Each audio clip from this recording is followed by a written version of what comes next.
અરે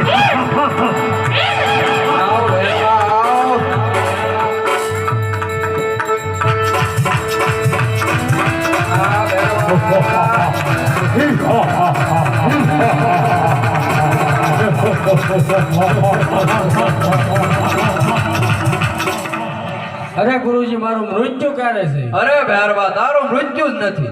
નહીં નહીં ગુરુજી, જેનું નામ છે એનો અવશ્ય નાશ છે. અરે ભૈરવા તારે જો સાંભળવું હોય તો સાંભળ. જ્યારે હું બીજો શિષ્ય ધારણ કરીશ ત્યારે તારું મૃત્યુ થશે. હવે તો હું બીજો શિષ્ય ધારણ કરવા જ નહીં દઉં. હા ભૈરવા.